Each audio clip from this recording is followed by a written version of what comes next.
Good morning from Midlife Travel Tales, Dane and Cindy. Good morning, everybody. And today we've got a video for you about the 15 things we wish we knew before we went to Vietnam. Yeah, and so hopefully this will give you guys some help before your travels to Vietnam. Yeah, so okay, let's start, my honey. All right, so number one is the ATMs. This is always a big one. So we found in Vietnam for the first time, we could only draw a small amount of cash from the ATMs. Unlike in Thailand where you can draw a large amount and you only get charged one fee. And it's quite funny, you see Cindy's face as she's working out all the money that's getting spent, and she's just like, I want to go back to Thailand, just from the money point of view. So because our bank at home, every time you draw cash, they charge you a fee, plus there's an ATM fee in the country you're drawing from. So if you can draw a lump sum, it's so much easier. So I think in Vietnam, it was about 2 million. That was the most we could draw from an ATM, 2 million dong. yeah, the whole time we were there. Yeah, the banks we found that charged the least ATM fees were TP Bank, VP Bank, and HSBC Bank, and I think it was also Vietin Bank. So they charge the least ATM fees. Yeah, and it's not always easy to find those banks. They're not everywhere. Yeah. So some of the banks charge an absolute fortune. We did a local bank the one time, and it was a huge amount. So maybe try and come up with whatever country you're from, see what options they have for financials or whatever, cash cards, whatever. Try and find one that works with the least amount of fees that your bank would charge you. There's Vietnam. also an app I found called ATM Fee Saver app, which you can download, and whatever country you're in, it tells you what banks near you in your area will what ATM fees to withdraw they'll charge you. So that's quite a useful app to have on your phone. Yeah, so that's it. ATM Fee Saver, it's called. Okay, what's number two?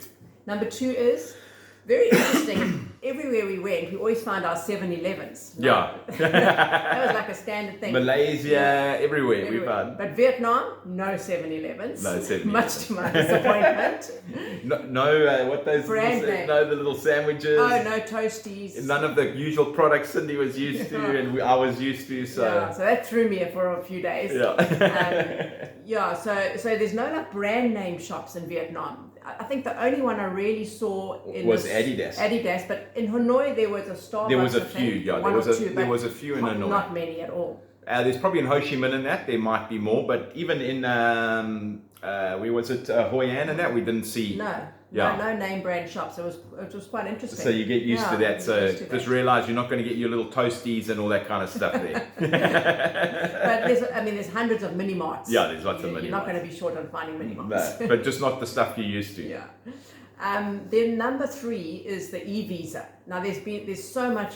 I did so much research on this, and I read so many different things, and it freaked me out totally because people were saying they got rejected and they had to do it over and over. And so eventually, after doing all my research, I went online to do it. Number one is make sure you go to the official Vietnamese government website. Yeah, there are fake websites, so just be careful. Yeah. So type in, when you Google it, official e-visa Vietnam government website. Yeah. And then when you get to doing your e-visa, there's a couple of mandatory fields which you have to fill in, but there's some that you don't have to fill in. So I just left those out. Some people said, oh, that will penalize you. Well, I didn't fill them in. It was like I think it was your mom and your dad's names or something it was a breeze when we went in. Yeah. So I left out the stuff that wasn't mandatory. And did I need an e-visa as a UK citizen? You didn't need it. I didn't need one, yeah. So I filled it all in, left out what I didn't have to fill in. Make sure though that you put the information correct as in your passport. So whatever your passport number is, your name in your passport, make sure it's exactly like that. Otherwise they throw it out. Yeah. And it was actually very simple. I did it, and I think within 3 days. Yeah, you got it back quick. Yeah, it was easy. So I was freaked out by what everyone was saying, but it was actually quite simple. Just main thing, make sure you're doing it on the government website. Yeah, that's the key thing. Key thing, yeah. Okay, right, number four. What is number four? Number 4 is Grab. Okay, so there is Grab taxis in Vietnam. Yes. But we had some interesting experiences. Yeah, so the thing you need to be careful with is there seems to be like a fraud thing. We had a scenario where we had 2 cars turn up before our Grab that we had ordered with the first 3 or 4 letters exactly the same. The number plate. On the number plate. So you just check the Grab app and it gives you the number plate. But generally you're looking at the first 3 or 4 numbers and you go, oh, there's our taxi. and they all exactly the same turned up just before our grab. Only one number difference. Only one number difference. So I don't know what the scam is. I don't know. Maybe they're trying to just get around paying grab. Maybe they're trying to rip foreigners off. Who knows? But you've got to be careful. So know your full number plate. Know exactly what's happening. And when you get in your grab, just make sure that he activates that you're in the grab. There's even a little thing where grab says, "Give us your situation, whatever," and you can write there, "We have climbed into the taxi," and then he'll see that, and then he has to activate. Yeah. So just be aware. But Grab worked very well. Yeah, Grab was great, and it was cheap. Yeah, it was. So it wasn't expensive. It was the cheap. It was the cheapest. The other form of transport we used was the overnight train, which was our first time ever doing an overnight train. And we used the train during the day as well, which was really nice. We just end up going backwards up the rail track. So when you book, make sure you're going forwards. Yes. That's your seating. So we were seating backwards. So it was kind of weird. I don't know. But all the Vietnamese knew because they were all facing forward. So So I'm not sure though how you would know that when you're making your booking. It must be on the site. Maybe I missed that. But the overnight train was an adventure. The overnight train was great. We booked a 4-berth. Mistake. Yeah. No, but we were very Mistake. Don't listen to her. Mistake. Why? Tell them why. Because you can have anybody come and lie on top of you on the bunk beds. So we booked the 2 bottom berths. The problem is that in Vietnam, no one listens to rules. So Vietnamese men love to smoke. If you're not a smoker like Cindy and I, that can be a huge problem. You can have 2 men above you smoking the whole night. Well, we could smell it anyway. We could smell it. What's happening in all the other cabins, but thank goodness it wasn't in our cabin. No one came into our cabin, thank goodness. Yeah, we were just lucky. But there are 2 berth cabins. Rather pay the extra and take that. They're now tourist trains as well, aren't there? Or something like that as well. Also, just remember when you're booking the overnight train in Vietnam, there's the government or the local Vietnamese railway website, and there's also I think it's called Lotus, which is a much more luxury train and much more expensive. Yeah, we didn't do the Lotus. We did the cheaper version, and actually it was fun. The bed was rock hard, but for one night it was clean. It was everything. The main thing that we were just really lucky is that no one else came into the cabin with us. It would have been a nightmare. Yeah, and we booked on the official Vietnamese railway website, so that was the cheapest. Yeah. And it actually was fine. We didn't have a problem with that. There's also overnight buses. I've heard a lot of people do overnight buses. The youngsters will do that. Yeah, especially young people. They don't look too bad. No, not too bad. But I was just a bit nervous doing nighttime driving in a bus. Yeah. So, again, on the overnight buses, we've heard people don't listen to the smoking rules, all that kind of stuff. So if you're non-smokers like us, it can be a huge problem. Yeah. So but we really enjoyed that. Yeah, we did. It was an adventure, and it was cheap. So it's not a bad one. She loves cheap. She just adores cheap. So I can't get a haircut.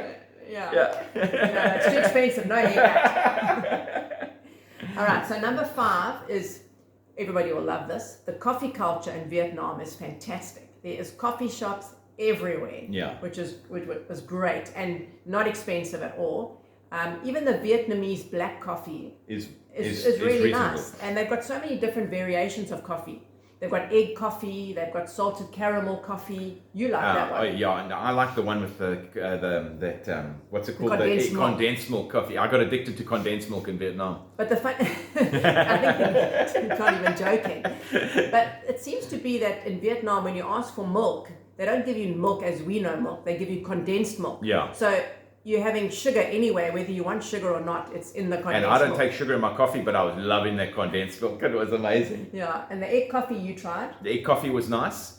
Salted coffee was nice. No, I just stick to black American. The only one I didn't like that a lot of people like is the coconut coffee. Yeah, I didn't like the coconut coffee. Like that one. A lot of people like that. But it was very cheap coffee, and you generally find very good it was coffee good coffee. All right, number 6. Everyone will like this one. Beer is cheap. I think it's about 20,000 dong on average for a bottle of beer, which is cheap. And the nice thing, if you are a beer person, it comes out nearly 99% of the time ice cold. It's amazing. Yeah, I don't think we ever had a warm beer.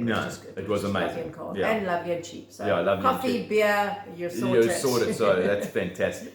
All right, number 7 was a bit different for us because in South Africa we drive on the left-hand side, but for the first time in Southeast Asia, we were driving on the right-hand side. So needless to say, me on the scooter, I had, but thank goodness I got Cindy telling me what to do. So so we were fine. Yeah, get on that side, get on that side, get on that side. But it does, especially on a scooter, if you look the wrong way and go into the road, you can be dead. Yeah. We didn't drive a lot. Only in we did. In Hoi An we did, and Ninh Binh and Puluan. We did. Forgot about that. She forgets. It's the stress. Definitely not in Hanoi though. Definitely not. No, we didn't do it in Hanoi. But even in Hanoi, just be careful when you step off the pavement and you come from Australia or England or South Africa, where you look the wrong way. You can get knocked. So just it is something to take into account. If you're not an experienced driver, be careful. Cindy's careful all the time. Okay, number 8. We found from our travels that Vietnam had the least amount of English. Not many people spoke English. No. So Google Translate was a great friend. It was amazing. Google Translate is amazing. Really it works really, really well. But we learned a couple of Vietnamese words, and they loved it when we spoke those few words to them. Yeah, again, and I think I've said this in a lot of previous videos. If you can just learn a few phrases, hello, thank you, no thank you. Also, you got to learn no, because in Hoi An and that you will get harassed. Yeah. Even in Hanoi, a little bit of harassment. But if you can just learn no thank you, hello, all those kind of little greeting things, it makes life so much better. And they love it. They love it. They laugh, and then they're willing to engage. Yeah. Even though you're not speaking each other's language, but you can use Google Translate and that after that. Okay, number 9. Okay, we went on a Halong Bay cruise, but there's 3 different bays that you can go to. There's 3. There's different prices. Yeah. So there's Halong Bay, there's Lan Ha Bay, and Bai Tu Bay. So there's 3. Yeah. Halong Bay is the main one where there's lots of I believe people that we were there the same time, we didn't leave on the cruise from Halong Bay, but people who did it from Halong Bay said it was manic. It was so crazy, so many boats, so many people that they didn't enjoy it.